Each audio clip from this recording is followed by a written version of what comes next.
Deep shot, 15-6, 2 batters later. Holtzimer gets Vaughn, and Vaughn doesn't like it. And we've got a Donnybrook. It's a melee, cats and dogs living together.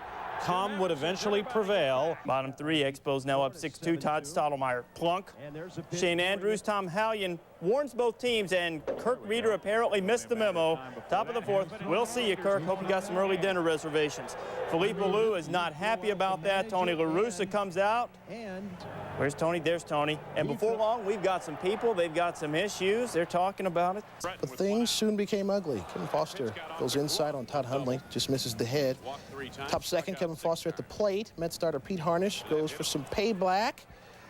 Bottom 5th, Mets leading 6-3. The Cubs go for their payback. Terry Adams throws behind Harnisch, and that's a warning for everybody.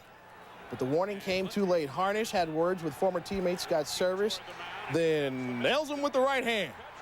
The bench is clear. An old-fashioned melee breaks out. Paul Wilson right in the middle of it.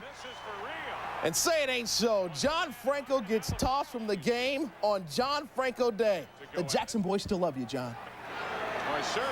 Just when you thought it was over, started all over again. Jay Navarro leads the second wave, and watch action move toward the stands. Folks, look out.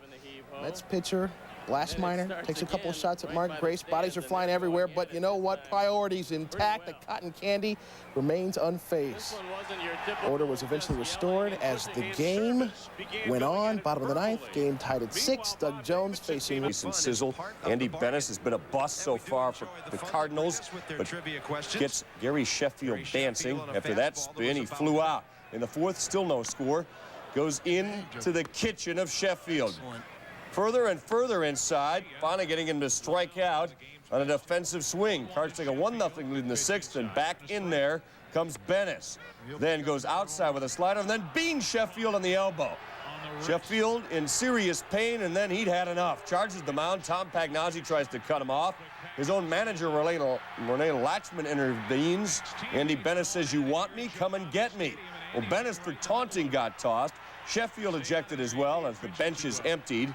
And T.J. Matthews was no relief for Bennis. You missed it. Here's how it played out in Milwaukee on Friday night. Top of the 3rd, 3-0 Indians. Albert Belle on first. They make contact for the first time there, and that's just the beginning. To the 8th, Belle is plunked by Marshall Bose. 2 batters later, Eddie Murray, a grounder to second. This time, Belle absolutely puts the hit on Fernando Vina. You can just imagine what Vina is saying. Watch it again. Belle looking more like a linebacker.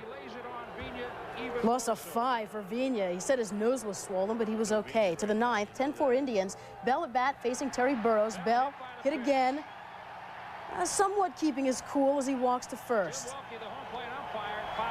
Before the bottom of the 9th, Belle says something to Indians pitcher Julian Tavares. The question is, did he encourage him to go after a batter? First batter on the bottom of the 9th is Mike Matheny. Tavares throws behind him. Matheny rushes the mound, and the brawl ensues. Matheny lands a solid right. And watch Steve Sparks. He comes into the screen from the bottom left. Number 50, there he is. And Belle forearms him, tosses him aside. In the melee, Tavares and umpire Joe Brickman get tangled up. Tavares falls on him. The league said placing the safety of an umpire at risk is inexcusable. There's no celebrating in baseball. So he would get his revenge in the 4th. Drills Vizcaíno on the left knee. Vizcaíno in obvious pain. Avery watches as Vizcaíno leaves with a bruised left knee. Couldn't even walk out on his own 2 feet. Meanwhile, Todd Hundley and Bobby Jones talking about something. I wonder what that would be with Avery leading off the next inning. Thrown inside is Jones, and home plate umpire Charlie Williams warns each team. Avery smiles as Dallas Green does not. He wonders, how could you warn him when he didn't even hit him? And Todd Hundley takes matters into his own hands, and pushing and shoving begins. Both benches empty. No ejections made. Hundley restrained by 5 guys. curveball. Top of the 9th, 10-3. Ooh, Lou Frazier gets hit in the back. Frazier walks toward 3rd, but turns and charges. The bench is empty. Party time. Mo Vaughn, he's right in the middle of it. So is Ranger pitcher Kevin Gross. Frazier gets ejected. These are grown men, everybody.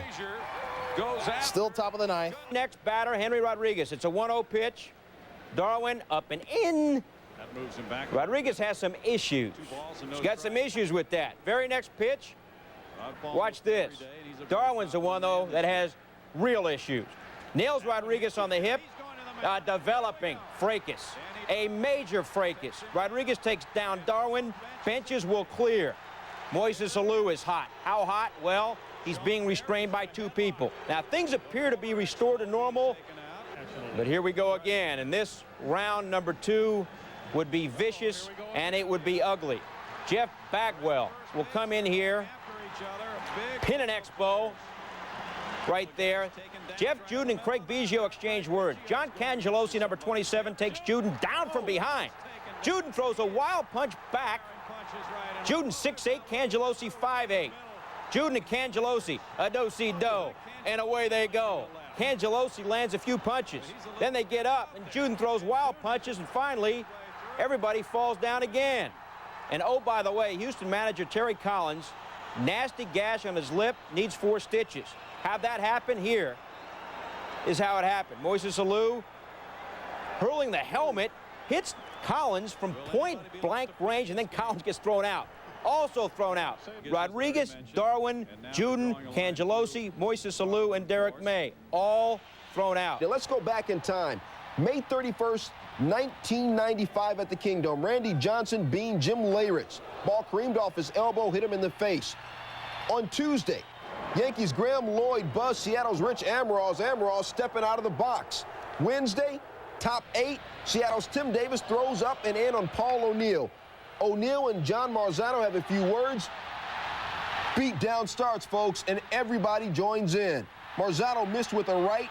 Look to your upper right. Darryl Strawberry gets right in the middle of it and runs after Bobby Ayala.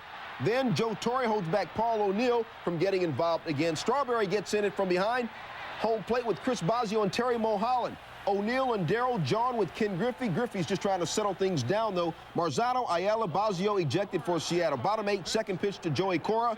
Ex-Mariner Jeff Nelson plunks Cora. Nelson ejected by Rocky. Repetition of throwing inside. Nails Jeffries on the elbow, his 3rd plunk batter. In the 4th, home plate umpire Greg Bonet hit by Rondell White's foul ball. Bonet a broken left clavicle. He was replaced. Top 5, payback is a mug. Williams pitches inside on Pedro Martinez. Martinez says, oh, no, he didn't. It is on. Throws his helmet. Here come the fights. Benches clear. Bullpens come in. Fregosi in the middle of it. This was better than Tyson Selden. It lasted longer, too. We'll tell you who got ejected shortly.